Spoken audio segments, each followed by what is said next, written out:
बिस्मिल्लाह। Last time जो है हमने एस तक पढ़ लिया था। ठीक है, एस की 4 आवाज़ें वैसे तो, लेकिन बुनियादी आवाज़ें जो वो 3 हैं।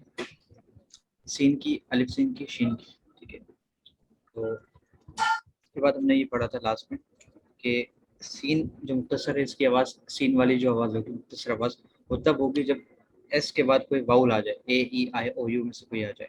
यहाँ सिप, सीड, सिंक, सोप, तो मुख्तसर आवाज़ें हैं, सीन ही निकल रहा है। और यहाँ पर अलिफ सीन की आवाज़ आएगी, स्पून, स्नेक, स्पाइडर, स्टार। ठीक है, इसका एक कानून था, वो ये था कि एस के बाद कोई कॉन्सोनेंट आ जाए, ए ई आई ओ यू के अलावा चीज़ें आ जाए।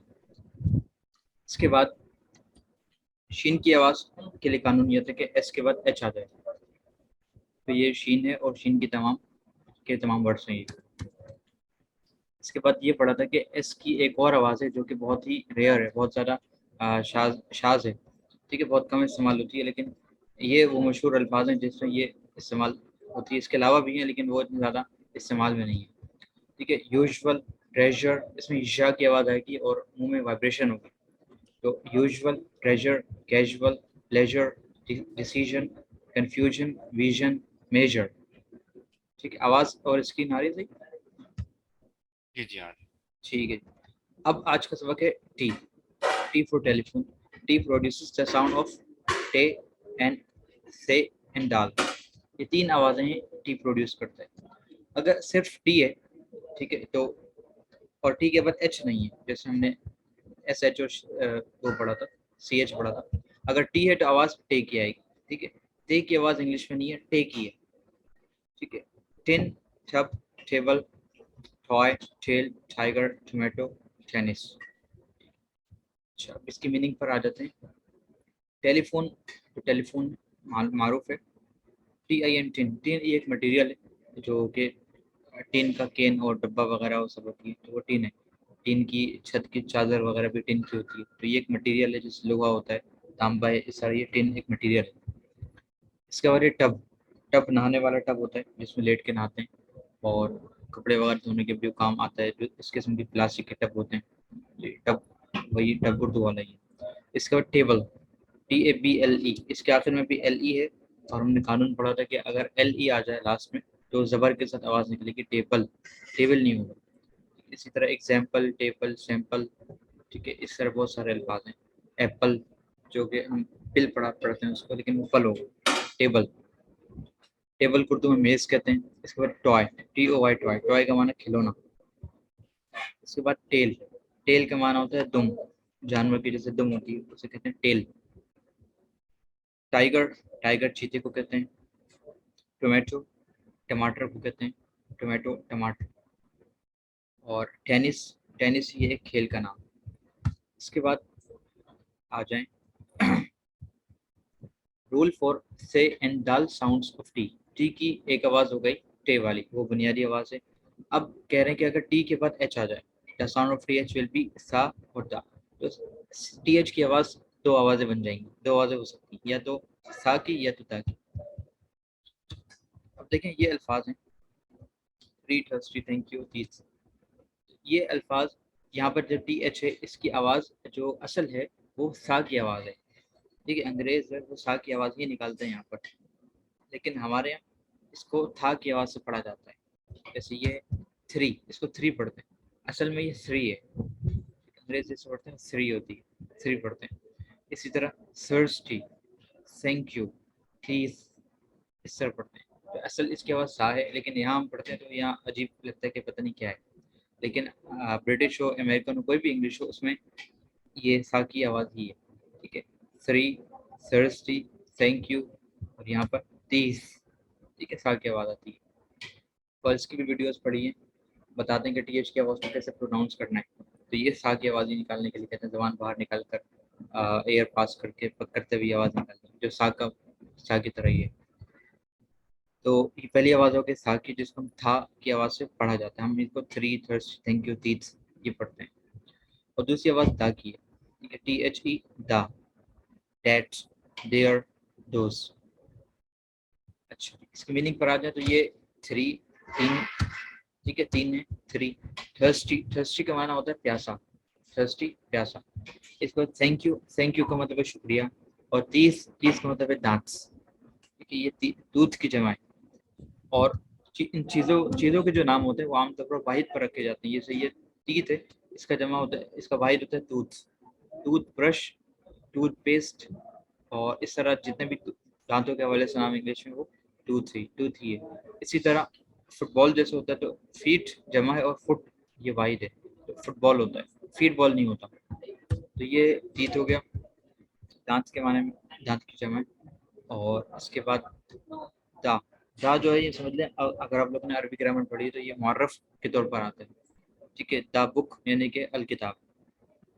और इसके दीगर कवानीन है, एक चीज़ अगर बार बार रिपीट होती है, पहली बार के बाद दूसरी बार में दा लगाते हैं, और ये आर्टिकल में टॉपिक आएगा आगे, उसको फिर इसको तफसीली पढ़ लेंगे। ठीक है, दा का लफ्जी माना ये और वो बन जाता है। इसके बाद डेट, डेट का मतलब होता है वो। ठीक है, वो एक, ये भी इंशाल्लाह अनकरीब आने वाला है।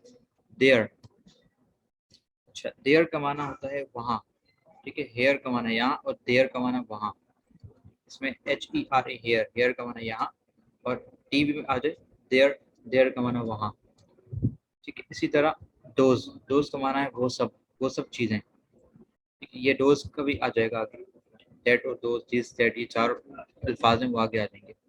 अच्छा, इसके बाद एक और चीज़ है ये देयर, THER देयर। कभी कभी ये देयर जुमले के स्टार्ट में आता है, जैसे कि there are 4 types of sentences, जुमले के 4 अक़साम हैं। वहाँ पर इस देयर का कोई मतलब नहीं होता। ये देयर स्टेटमेंट के लिए आता है, और इसका कोई माना नहीं किया जाता उर्दू में। और यूँ समझ लें कि अंग्रेज़ी में जुमले का एक ये तर्ज है कि जुमला देयर से इस्तेमाल किया जाए। ठीक है, there are 4 sentences in English, English में 4 किस्म के जुमले होते हैं, तो देयर का तर्जुमा नहीं किया जाए। ऐसे कई जगह, बहुत सी जगह पर ये देयर इस्तेमाल होता है। इसके बाद ये वर्ड्स हैं और इनको पढ़ना है, सारे TH वाले ही हैं, यानी कि सा और दाल की आवाज़ें इसमें नहीं हैं। तो मैं इसको पढ़ देता हूँ, आप में से कोई पढ़ना चाहेगा इसे?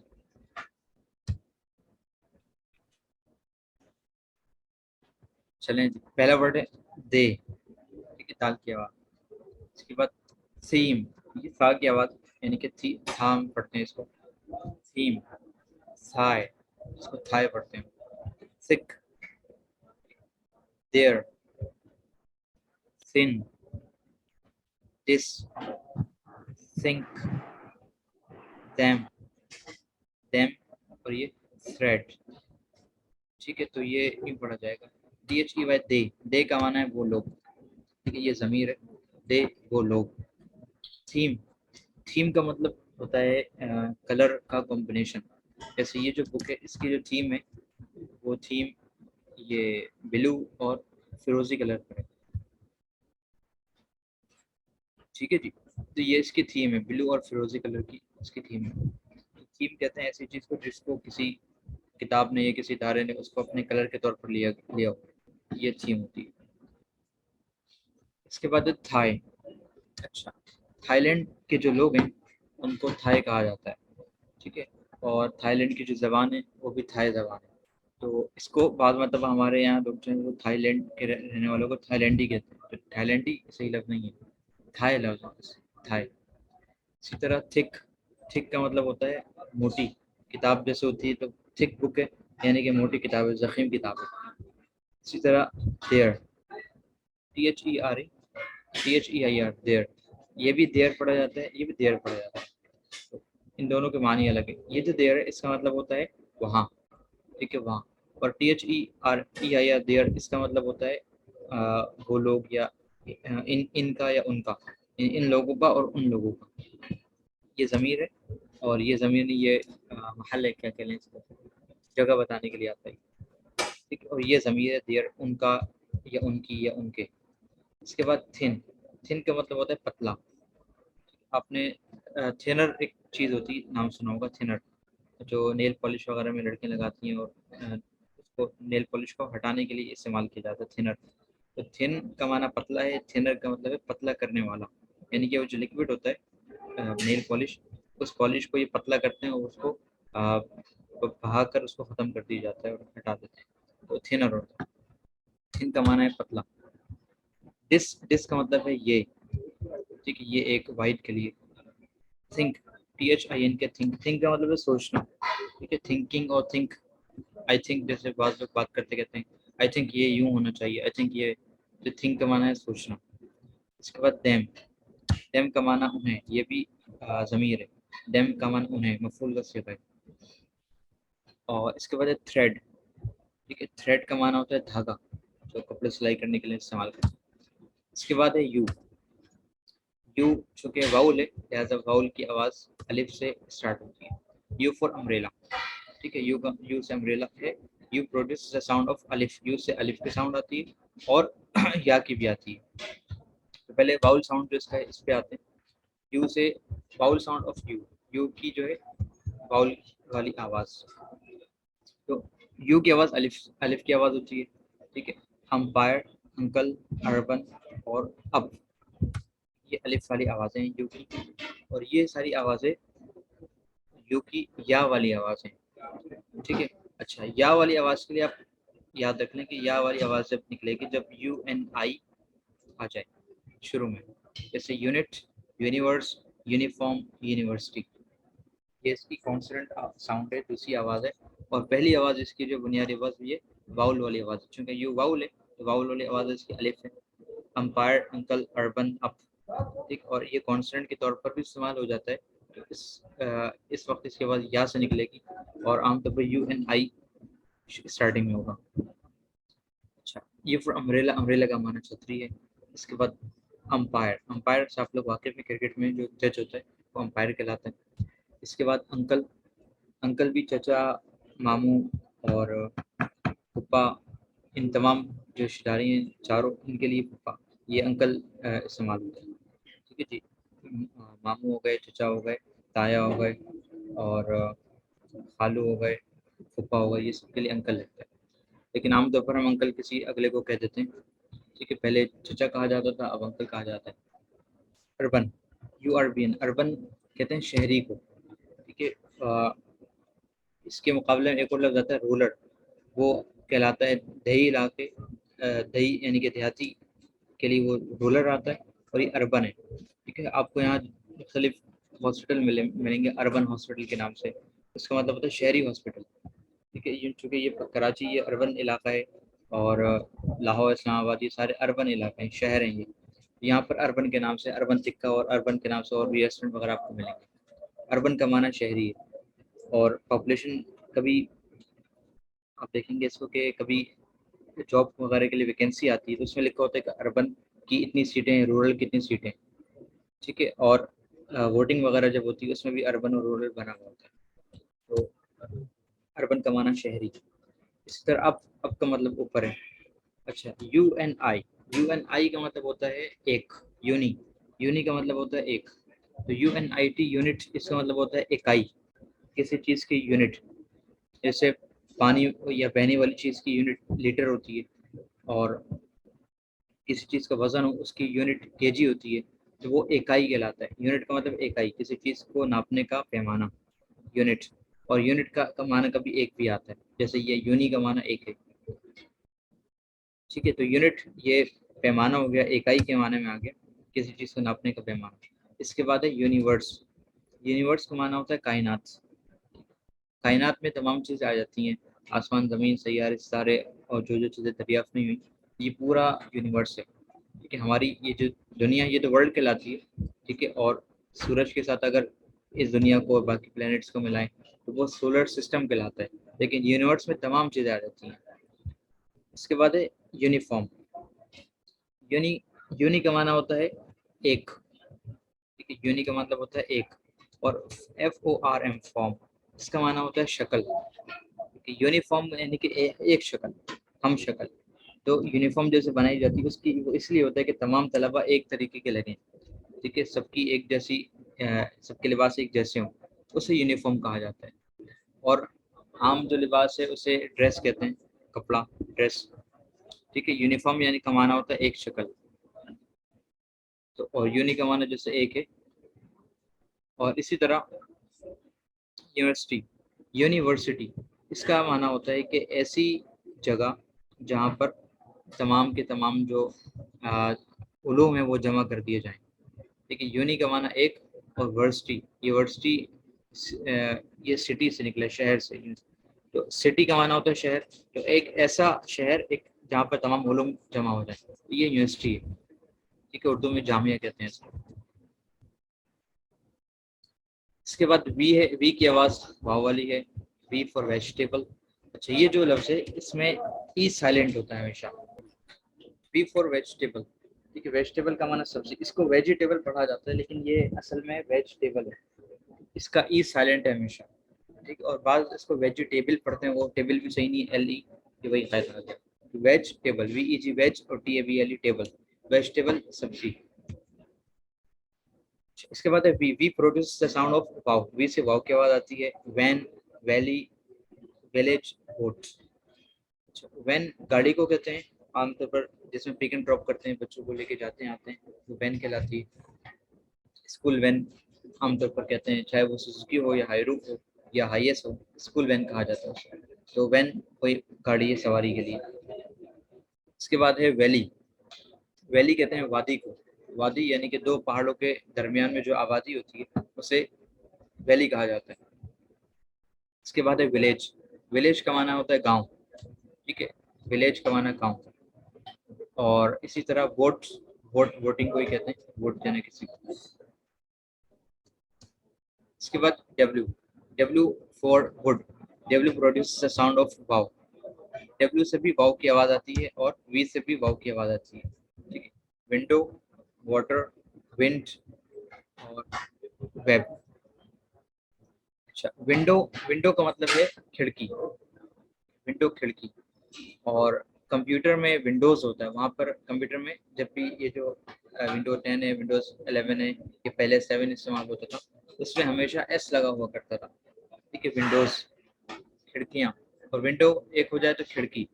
अच्छा, इसका नाम विंडोज क्यों दिया गया? इसकी वजह ये है कि जैसे कोई शख्स खिड़की से बाहर की तरफ, बाहर की दुनिया देखता है, बाहर झांकता है, इसी तरह इस कंप्यूटर पे या लैपटॉप पर बैठकर इंसान पूरी दुनिया देखता है। तो ये एक खिड़की है, ये जो स्क्रीन है ये एक खिड़की की तरह है कि यहाँ से पूरी दुनिया दिखती है, इसलिए इसका नाम विंडोज रखा गया। ठीक है, तो विंडो का माना खिड़की है। वाटर, वाटर का माना पानी।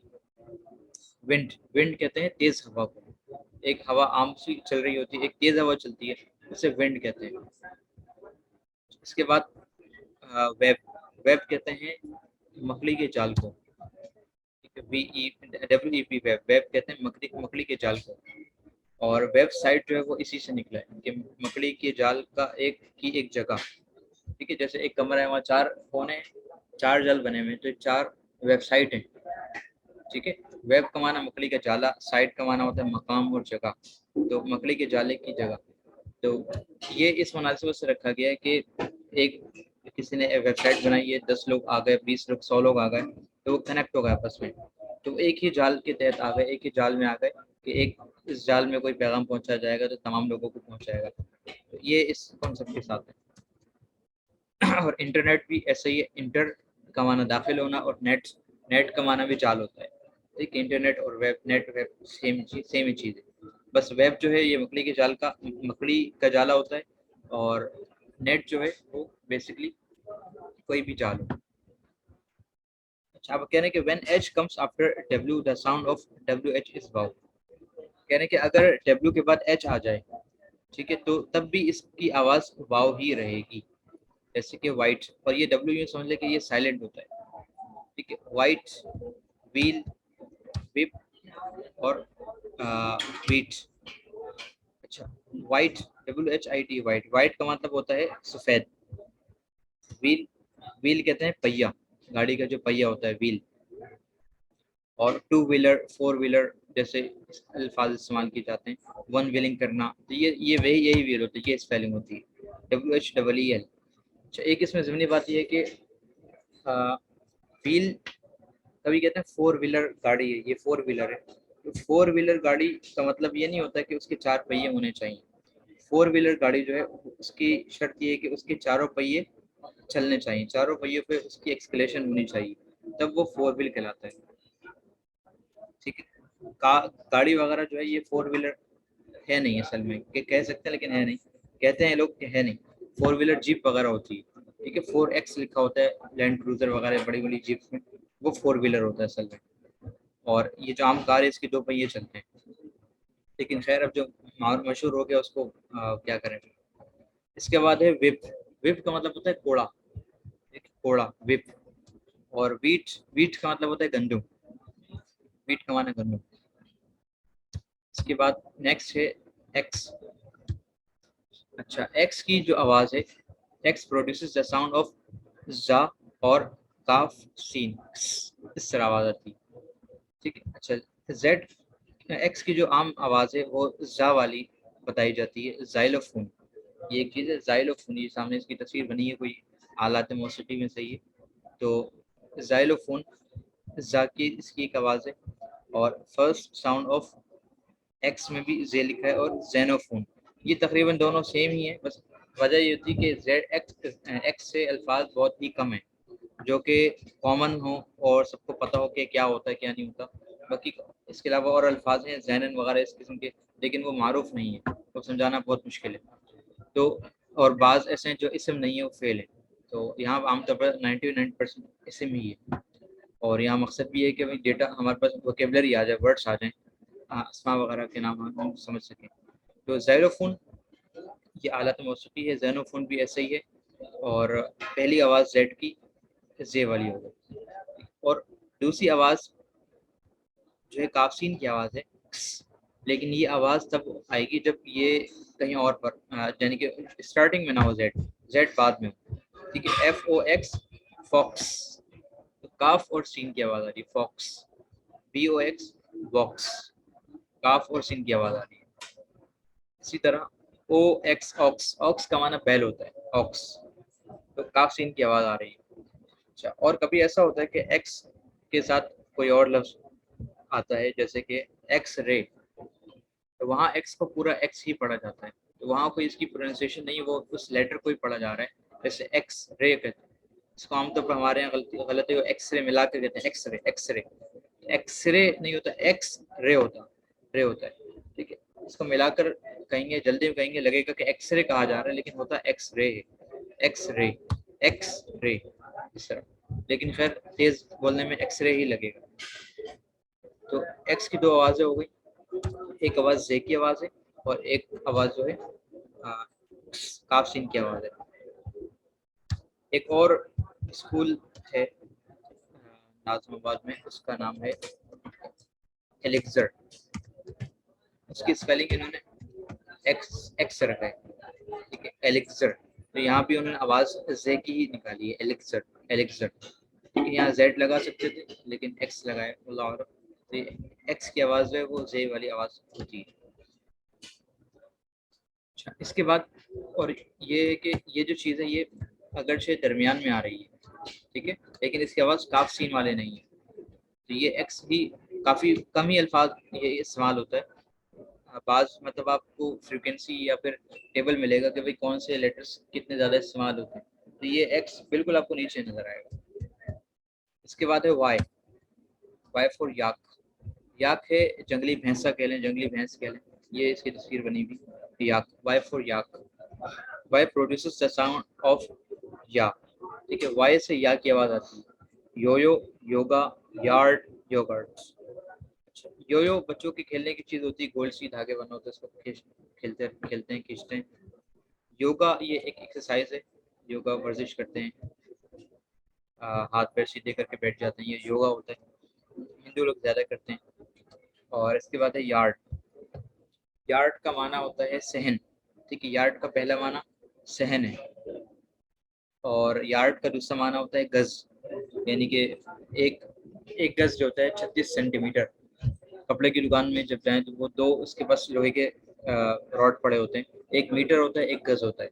तो बड़ा वाला मीटर होता है, छोटा वाला गज होता है। गज वो जो है वो 36 सेंटीमीटर है, 36 इंच है, और मीटर तकरीबन 40 और 39 के दरमियान में इंच है। ठीक है, 39 कह लें उसको। तो यार्ड का माना होता है गज। ठीक है, घर वगैरह जो नापते हैं वो भी स्क्वायर यार्ड में ही नापा जाता है आमतौर पर, कि भाई कितने मुरब्बा गज का ये मकान है, तो यार्ड वहाँ पर इस्तेमाल किया जाता है, कितने यार्ड का है।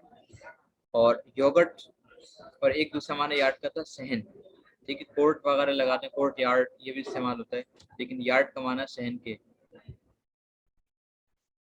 और योगर्ट, योगर्ट का मतलब होता है दही। ठीक है, दही के लिए एक वर्ड है योगर्ट, एक है CURT कर्ड, तो दोनों दही के लिए। और योगर्ट की दो स्पेलिंग है, एक स्पेलिंग तो यही है और दूसरी स्पेलिंग में YOG, इसके बाद H आएगा, HURT, योगर्ट, दोनों का माना दही के। इसके बाद Z, Z फॉर जेब्रा, इसको ब्रिटिश इंग्लिश में जेब्रा कहा जाता है और अमेरिकन इंग्लिश में जीब्रा पढ़ा जाता है, जीब्रा। ठीक है, आमतौर पर आपने जेब्रा ही पढ़ा होगा इसको, लेकिन अमरीकी जो है वो इसको जीब्रा पढ़ते हैं, जीब्रा। तो दोनों ही ठीक है अपनी अपनी जगह पर, zebra, zebra. Z produces the sound of जा या जे। ठीक है, जेड से जे की आवाज आती है, जू, जिगजैग, जिप, जूम। अच्छा, जू का मतलब होता है चिड़ियाघर। ठीक है, और ये जो जू है ये शॉर्टकट है, इसकी फुल फॉर्म जो है वो है जूलॉजिकल गार्डन। चिड़ियाघर का जो पूरा नाम है वो है जूलॉजिकल गार्डन। अगर कराची में देखें तो ये हमारे कहते हैं जू जा रहे हैं, चिड़ियाघर जा रहे हैं। ठीक है, तो इसका पूरा नाम होता है जूलॉजिकल गार्डन, और जिस इलाके में है वो गार्डन का इलाका है, वो गार्डन इसी चिड़ियाघर की मुनासिबत से नाम वहाँ पड़ा है, गार्डन। ठीक है, जूलॉजिकल गार्डन ये पूरा इसका नाम है, तो शॉर्टकट में जू कहते हैं। तो ये जू चिड़ियाघर। इसके बाद जिगजैग, जिगजैग कहते हैं आड़ा टेढ़ा, यानी कि थोड़ा नीचे आना, आगे जाना, पीछे आना, ये जिगजैग होता है। जैसे यूं यूं यूं यूं, ये जिगजैग कहलाता है। इसी तरह जिप, जिप जिप जिप ही है जो कपड़ों में, पैंट में और बैग वगैरह में इस्तेमाल करते हैं। और ब्रिटिश इंग्लिश में इसे जिपर कहते हैं, जिपर, ZIPPER, जिपर। ब्रिटिश में इसको जिप ही कहते हैं, अमेरिकन में जिपर कहते हैं, दोनों ठीक है। इसके बाद है जूम। जूम का मतलब होता है किसी चीज को बड़ा करके देखना, ये छोटा करके देखना। ठीक है, जूम इन होगा, इसका मतलब है किसी चीज को बड़ा करके देखना। जूम आउट होगा, इसका मतलब है किसी चीज को छोटा करके देखना। ठीक है, ये देखिए, ये जूम इन है, ठीक है, और ये जूम आउट है। तो जूम का दोनों माना आता है। आमतौर पर जूम के लिए हम कहते हैं भाई बड़ा करना, जूम करो, बड़ा करो। ये जेड तक मुकम्मल हो गया हमारा। ये बच्चों के लिए एक्सरसाइज वगैरह होती है, इसको तो खैर छोड़ें, ये आप हज़रात को मालूम होगा किसका क्या नाम है। इसके बाद शॉर्ट साउंड है, लॉन्ग साउंड है, लेकिन अब हम चलते हैं थोड़े से ग्रामर की तरफ। Lesson number 8। अच्छा जी, लेसन नंबर 8, AN। अच्छा, A और N, इन दोनों का माना देखा जाए तो माना जो है दोनों का सेम है, माना होता है एक। ठीक है, जैसे ये लिखा है आ बॉल एक गेंद, एन एप्पल एक सेब, दोनों का मतलब एक ही है। और ये इसका जो दूसरा इस्तेमाल, इसको इस्तेमाल यूँ किया जाता है कि जो चीज़ नकिरा हो, ठीक है, कोई मार्फा ना हो, उसके लिए आ लगाते हैं। जैसे अगर कहें कि भाई मेरे पास एक गेंद है, I have a ball, I have ball, ये सही नहीं होगा, ठीक, आई हैव अ बॉल कहना पड़ेगा। ठीक है, इसका मतलब होगा कि मेरे पास एक गेंद है। और अगर आप कहें आई हैव द बॉल, दा लगाते हैं तो ये मार्फा बन जाएगा, इसका मतलब होगा कि मेरे पास वो खास गेंद है। फिर उसकी तफसीलात अगले जुमले में होगी या बात से पहले गुजर चुकी होगी। जी, ए और एन दोनों का माना जो है वो एक के ही है। ठीक है, rule for using A and an before a noun, noun से पहले ए और एन इस्तेमाल करना, इसके लिए क्या कानून है। We write a when there is a consonant sound, जब कॉन्सोनेंट साउंड हो तो उससे पहले हम ए इस्तेमाल करते हैं, आ इस्तेमाल करते हैं। And we write an when there is a vowel sound, और हम कॉन्सोनेंट अगर वाउल साउंड हो तो फिर एन इस्तेमाल करते हैं। अब ये इसका मतलब क्या है, देखिए कॉन्सोनेंट साउंड का मतलब है कि वो तमाम लेटर्स, 21 लेटर्स जो हमने पढ़े थे, कॉन्सोनेंट है सारे, तो उसकी उनमें से कोई आवाज़ आए, और यूँ समझ लें कि अलिफ के अलावा कोई और आवाज़ आए तो वो कॉन्सोनेंट साउंड है, और अलिफ की तरह का कोई साउंड आए तो वो वाउल साउंड है। ठीक है, a ball, a cup, a desk, a fish, a garden, ये GFDCB ये सारे कॉन्सोनेंट हैं और कॉन्सोनेंट साउंड ही प्रोड्यूस कर रहे हैं। और यहाँ एन में देखें एप्पल, एग, इंकॉर्ड, ऑरेंज, अम्ब्रेला, ये सारे के सारे नाम बाउल साउंड से आ रहे हैं, यानी कि A E I O U। इस जगह पर एन लगाया जाएगा। ठीक है, आसान कानून है कि अगर कहीं पर कॉन्सोनेंट साउंड होगा उससे पहले आ लगाया जाएगा। आमतौर पर आ लगाने का काफ़ी बड़ी मकदार में आ इस्तेमाल होता है, लेकिन अगर आगे जो चीज़ है वहाँ वो वाउल साउंड से स्टार्ट हो रही है तो वहाँ पर एन लगाया जाएगा। इसकी आप मिसाल ले लें, थोड़ी सी तफसील ले लें, वो ये है कि आप एक किताब, तो आप बुक होगा, लेकिन अगर यहाँ पर आ के बाद आप ओल्ड का इजाफा कर दें, पुराना, तो यहाँ देखें ये लाइन आ गई। यहाँ पर लाइन पर जाएं, राइट क्लिक, तो ये बता रहे कि भाई ये एन होना चाहिए। ठीक है, एन, वजह क्या है कि इसके बाद जो ये लेटर आ गया है ओ, ये वाउल साउंड प्रोड्यूस कर रहा है, वाउल साउंड पैदा कर रहा है। ठीक है, ओल्ड, अलिफ की आवाज़ आ रही है, तो इसलिए ओल्ड यहाँ पर लिखा जाएगा, एन ओल्ड बुक। ठीक है, तो अगर कोई इसम है और इसम से पहले ए या एन लगाना है तो देखा जाएगा कि इसम जो है वो उससे पहले क्या साउंड, वो इसम क्या साउंड प्रोड्यूस कर रहा है, उससे कैसी आवाज़ आ रही है। अगर अलिफ वाली आवाज़ आ रही है तो एन लगेगा, और इसके अलावा कोई आवाज़ है, कॉन्सोनेंट की आवाज़ है, तो वो आ लगेगा, आ लगेगा। ठीक है, अच्छा, अब एक मरतबा यहाँ देखना,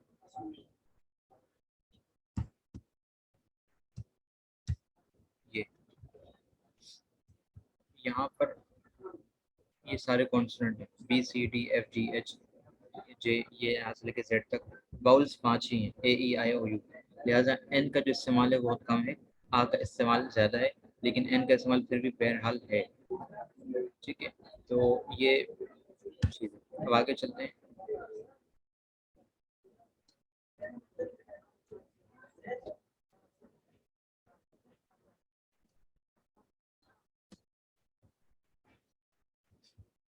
तो ये ए और आ की एन की बात हो गई। ये छोटी सी एक्सरसाइज है कि भाई ए कहाँ लगेगा और एन कहाँ लगेगा। ठीक है, ये देखिए, तो मैंगो में मीम की आवाज़ आ रही है, कॉन्स्टेंट साउंड है, आ mango, O W L, owl, ये ओ से स्टार्ट हो रहा है तो आउल आएगा। ठीक है, an owl, a pen, an egg, a T shirt, an ink pot, an orange, a bear, a lemon, an umbrella, a tub, an apple. ठीक है जी, तो ये हो गया, लेकिन इसमें कुछ तफसील है एडवांस लेवल की। वो तफसील ये है कि अगर कभी आपके पास एच से शुरू होने वाले कोई अल्फाज, कुछ अल्फाज हैं वो हों, तो यहाँ पर जो है एन लगाया जाएगा। ठीक है, जैसे कि एन ऑनेस्ट बॉय, तो यहाँ अगर देखा जाए ये एच जो है ये हमारा बाउल नहीं है। ठीक है, तो यहाँ पर हमें उसूलन जो है आ लगाना चाहिए, एन आ ऑनेस्ट बॉय, लेकिन वजह ये कि एच साइलेंट है तो आवाज़ आ रही है ओ की, यहाँ पर कहा जाएगा an honest boy. An honest boy. इसी तरह एन आवर, इसको आवर पढ़ा जाता है और बाद लोग आवर पढ़ते हैं, आर। ठीक है, लेकिन आवर पढ़ा जाता है, अंग्रेज को आवर पढ़ते हैं। तो एन आवर, एन आवर का मतलब है 1 घंटा। एच केस में साइलेंट है। ठीक है, एन आवर। इसी तरह 2-4 अल्फाज और हैं जो कि एच से स्टार्ट होते हैं और उसमें जो है एन लगाया जाता है, वजह ये होती है कि एच साइलेंट होता है। ठीक है, आधे घंटे को हाफ एन आवर कहा जाता है। एच है लेकिन यहाँ पर ओ है, ओ की आवाज़ आ रही है, हाफ एन आवर। तो एच एक ऐसा लेटर है जिसके चंद अल्फाज हैं और उनमें एन लगाया जाएगा, आ लगाया नहीं जाएगा। इसकी वजह ये होगी कि एच जो है ये साइलेंट होगा और ओ इसके बाद जो है वो उसकी आवाज़ आ रही होगी। ठीक है, ये एन के हवाले से एक यानी कि कानून के अंदर एक कानून है। और इसी तरह आ के लिए भी एक है, वो है यूनिवर्सिटी। आपने पढ़ा ना, यू एन आई, यूनी, वो आवाज़ जो है कॉन्सोनेंट साउंड है यू की। यू की एक आवाज़ अलिफ वाली है हालांकि, और ये आवाज़ है कॉन्सोनेंट साउंड है। यूनिवर्सिटी को लिखेंगे, देखें या यू से लिखा जाएगा यूनिवर्सिटी, तो ये आवाज़ जो है कॉन्सोनेंट साउंड है, लिहाजा यहाँ पर आ लगेगा। ठीक है, आ यूनिवर्सिटी, और आ के साथ जो है एन नहीं लगेगा यहाँ पे यूनिवर्सिटी के साथ। इसी तरह यूनिवर्सल है, तो आ यूनिवर्सल, आ यूनाइटेड और आ यूनिट। ठीक है, सारे के सारे ये यू हैं लेकिन इसमें आ लगेगा। इसकी वजह क्या है? वजह ये है कि इसमें ये यू कॉन्सोनेंट साउंड है। ठीक, एक बात ये बताइए कि एच में ऐसा होता है कि एन लगाया जाता है कब? जब एच साइलेंट हो और उसके बाद ओ हो, आई हो, कुछ भी हो, वो अपनी आवाज़ प्रोड्यूस कर रहा हो और साउंड जो है बाउल साउंड बन रहा हो। ठीक है, an honest boy, half an hour, ये सब। और कभी ऐसा होता है कि यू में आ लगाया जाता है। इसकी वजह ये होती है कि यू की आवाज़ कॉन्सोनेंट वाली होती है, बाउल वाली नहीं होती है। तो ये एक छोटा सा कानून है। और एक आखिरी चीज़ ये समझने की, जैसे कहा जाए he is dash M A, एक बंदा है उसने एम ए पास किया, ठीक है, ये खाली जगह इम्तहानात में आता है। इसके यहाँ पर आएगा एन एम ए। वजह क्या है? एम एम कहा जा रहा है। देखिए एम लिखा कैसे जाएगा? ऐसे, अलिफ या मीम, अलिफ ये मीम एम। तो आवाज़ इसमें बाउल की आ रही है। ठीक है, लेटर इसमें मीम की आवाज़ नहीं आ रही। मैंगो और मैंगो और इस तरह जितने भी अल्फाज हैं एम से, मिंट, ये वो अल्फाज नहीं आ रहे। ठीक है, अभी जो इसमें आवाज़ आ रही है अलिफ की आ रही है, लिहाजा ही इस एन एम ए होगा। ठीक है, ही इस आ एम ए नहीं होगा। तो ये छोटे छोटे इसके पॉइंट्स हैं जो कि बच्चों को बताते हैं, लेकिन बड़ी क्लास में बताते हैं। आप हमारा चूँकि बड़े 1 क्लास में देखिए, छोटे बच्चों को बस इतना बताया कि भाई कॉन्सोनेंट साउंड है तो लिहाजा आ लगेगा, बाउल साउंड है एन लगेगा, और ये एक्सरसाइज फिल करें और चलते बने अगले अगले उस पे। लेकिन आप लोगों को बता दिया मामला कहाँ पर इसमें तब्दील है, वो है एच पर। ठीक है, एच से कभी कभी बाउल साउंड निकलता है, एच साइलेंट होता है, ओ की आवाज़ आती है तो एन लगेगा। इसी तरह यू नहीं आ जाए अगर तो आ लगेगा। वजह ये होगी कि वो यू की आवाज़ कॉन्सोनेंट की आवाज़ होगी, बाउल की आवाज़ नहीं होगी। और he is an M A, I am an M A, इसमें एम की आवाज़ अलिफ वाली आ रही है, बाउल वाली आ रही है, लिहाजा एन लगेगा। इससे मुतालिक मैं कोशिश करूंगा चीज़ें मैं ग्रुप में शेयर कर दूँ, आप लोग उसको देख के लें। ठीक है, यहाँ तो कोई सवाल है तो बताएं।